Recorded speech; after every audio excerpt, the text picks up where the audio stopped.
and I captured that information off the government database and use it in my presentation. Now, I obscured his name. His first name is Bobby. I obscured his surname. I put one of those black bars across his eyes so you can't actually see what Bobby did, or his personal identity. But the sheriff didn't do that. So the first thing to realize is that he's up there, a minor child, 12 years old, and he's being sort of permanently tarred in some ways. They say, well, not really permanently, because after all, it's only up there for 30 days. And the answer is, yeah, but it's been in my presentation for over a year now. When data is out there, there's no way to really call it back. There's no way to bring data back into the fold if you've let it loose. And this brings a lot of vulnerabilities. The reality is that quite a bit of data is being put out there, captured by people. They say that if you put a photo up on Facebook or something like that, I mean, at the very least, it's been copied by the NSA, but it's probably been copied by a lot of other people as well. So there's no way to actually call back data from where it's from being posted somewhere. One aspect, again, I'm just randomly remembering my presentation. I usually print out a little cheat sheet, but I trusted the tech here. Yeah. So anyway, another aspect of this relates to DNA information. How many of you know Ancestry.com or Ancestry.co or whatever? Yeah, all the different national versions. I won't ask because it's embarrassing to put your hand up who has profiles on that. The business model of Ancestry, of course, is they allow you to sign up for 14 days for free and do all kinds of exploring with their data. So they are using public information, census data, they're using military records, prison records, all kinds of things. Those are particularly useful for Australia, lots of prison records down there. And so they take all this data and they make it freely available to you for 14 days, and on the 15th day, they charge you like $299 if you don't cancel your membership.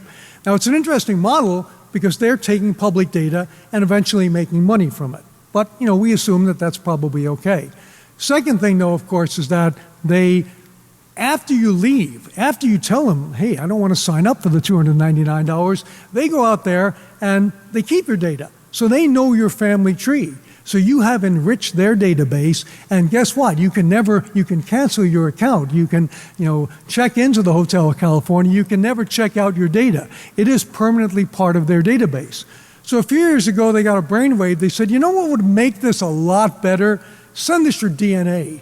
And then we'll tell you, if you're descended from, Adam or Noah or, whoever's way, way back in your family tree. And some people, I think, were actually dumb enough to send their DNA. And doing that, of course, provides a tremendous amount of information. And if you think about it with DNA information, it's not just about you, it's about your siblings, your family, all kinds of people who didn't give any consent for you to give that information. So the reality is, putting DNA information out there is risky, giving it up voluntarily is dumb, and Privacy International, the NGO in the UK, actually launched a lawsuit against Ancestry.com. Now, I was down in Utah, and I thought I'd visit Ancestry.com, and I'd try to find out all about this, and they said, oh, well, we just keep the database here. That's the Genetic Genealogy Project, and it's with the real smart people down in California. So the Genetic Genealogy Project is something to really worry about, okay? The possibility is out there for somebody to get tremendous amounts of information on you. Do we have any hope back there? Hope springs eternal? You're getting closer.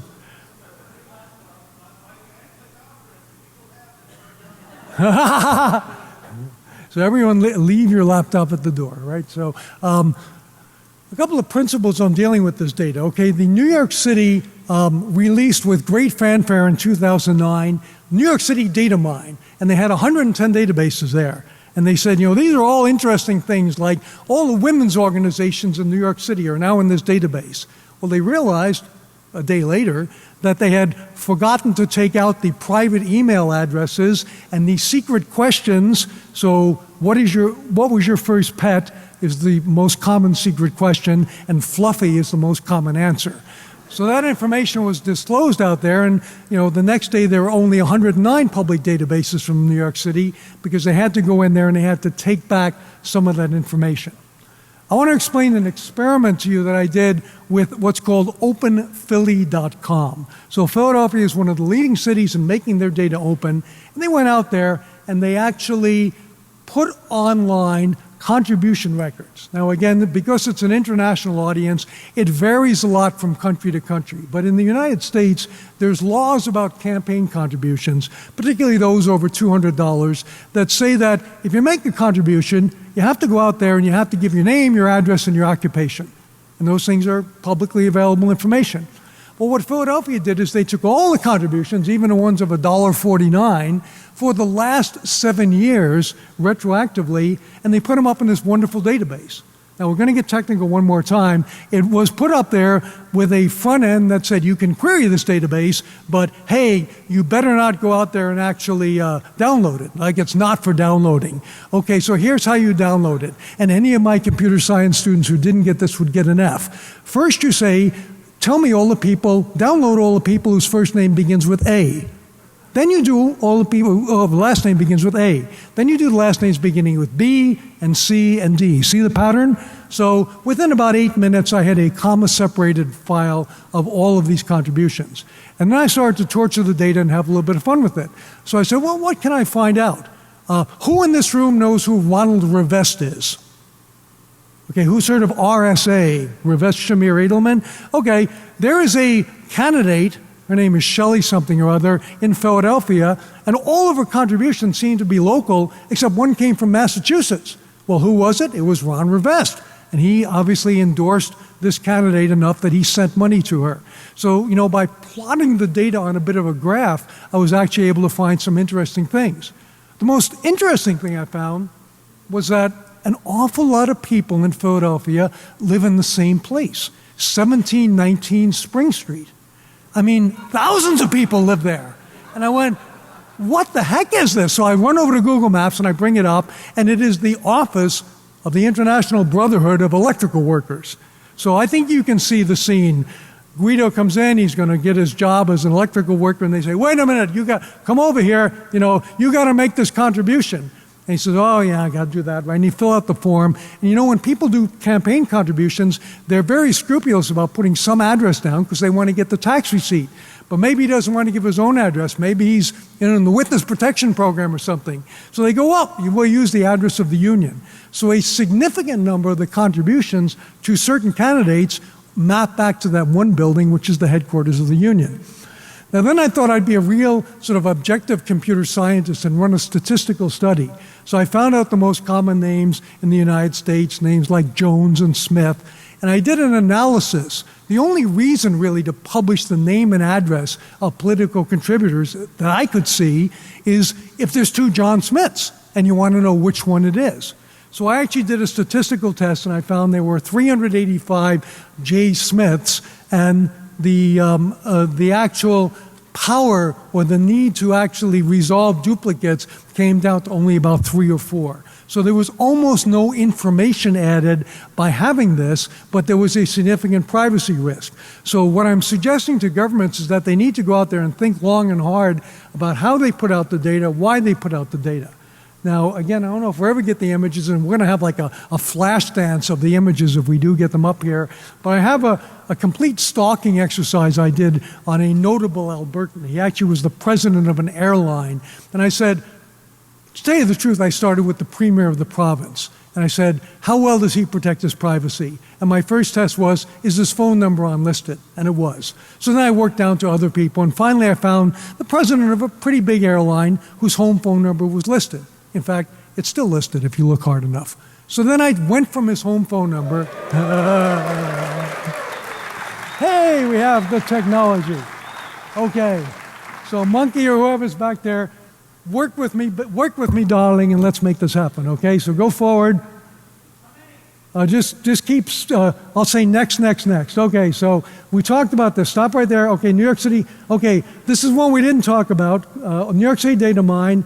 Where the women's organizations were outed. So there's a problem, which is neglecting to read and redact data before releasing it. Next slide. Yes, Toronto. You call 311, you complain about something. So sure enough, in Toronto, they build a database of that. And there's supposed to be careful to anonymize it. We have 6-digit postal codes. They're only supposed to put in the first 3. Well, I looked at the database, and sometimes they go Bloor and Danforth. They put actual intersections. So just sloppy, lazy data entry is the second problem. Next slide. Okay, this is actually from my place in Calgary. Do any of you know See-Click-Fix? Great system. You want to report a pothole, you want to report a place where criminals hang out, you go anonymously on this system and you enter the data. Well, sure enough, in Calgary, there's somebody who hates the car wash in his neighborhood. So every day he puts in excessive noise, dangerous ice. So he's just got a hate on for that car wash. Next slide. Okay, this is the European Data Channel. Next slide. Who won? There it is in Slovenian from our taxes. Next slide.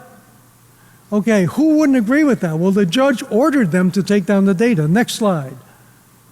A little technical side, they couldn't take down the data, so judges lag behind technology. We know that. Next slide. Election results, there's the guy who got all the votes. Next slide. Did my wife vote for me? Well, apparently not, because all these people got 0 votes. Next slide. Philadelphia, okay, finance records. Next slide. There it is, the full home address is provided. Next slide. Okay, that's the kind of computer that we had. I had one of those Commodore PETs. Anybody have a PET? Yeah. In the 1970s when they wrote the election law. So maybe they were a little out of date. Next slide. Okay, there's the kind of stuff I could get. There's Ronald Revest's home address if you want to write to him in Arlington, Massachusetts. Next slide. Yes, that is Ron Revest, and all of his family gave to Barack Obama in this case. Next slide. Okay, let's just keep going. Next slide. Okay, so the donor files were downloadable. Next slide. Most common names, Smith, Johnson, and Williams. That's the number of Smiths and Johnsons, very small number of duplicates. Next slide. Okay, it was really useless, and when I looked at the address on Spring Street, next slide, there it is. It's the International Brotherhood of Electrical Workers. Next slide. Okay, problems, underestimating our desire to torture the data, inconsistent data, like some people giving home address, some giving the union, and the why of requiring address needs to be examined in the light of new tools. Next slide. Okay, there's the guy. His name is Clyde Beto. Nice man. Next slide. There's his home address in the phone book. I took out his phone number. It's still valid. Next slide. There's his property tax assessment. Next slide. There's details of his property tax. Next slide. There he is plotted on a map. His house is worth $710,000. His neighbors are worth less. This spawned an industry of people writing letters to say, "Dear Mr. Beto, we see that you're assessed at this much money. Did you know your neighbor is assessed at $414,000? Wouldn't you like us to appeal your taxes?" So the city actually had to shut down this database. Next slide. They now have technical and legal safeguards, which are dumb, like you can only query 10 times from an IP address in a day. Well, anybody in this room can spoof that one. Next slide. Next one. Okay, here's Hernando County. There's the sheriff, nice smiley face. Next slide. There's the not-so-friendly looking people who got arrested for things like uttering forged instrument and contempt of court. Next slide. There's poor Bobby, that's real. Note his date of birth, 1997. That made him 12 years, 12 months at the time of arrest. Shame on you, Sheriff. Next slide. Data journalism. Okay, I lived in the Bronx for a long time. The Rockland County newspaper released a map of all the people with pistol permits. Well, sure enough, one of them actually lived in the Bronx on Crosby Avenue, on Milltown Road, a few blocks from where I lived. So this is public information. You get some interesting results, though, like people who have multiple pistol permits and live opposite an elementary school. Next slide.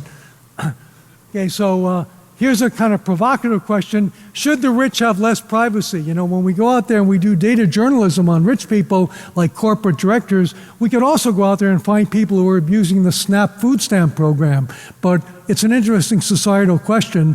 Do we go after those people, or do we just go after the easy pickings, the high-profile ones? Next slide. Okay, indirect risk. There are companies collecting this data like Checkpoint. Next slide. Ancestry.com, they have 6 billion records, mostly courtesy of the public. Next slide. There's your DNA test. They want your DNA, and they charge you $99 to take it from you. Next slide. Or if you're in New York City, there's mobile DNA testing. All you have to do is flag him down. There he is, and he'll tell you who your daddy was right on the spot, or who your daddy wasn't.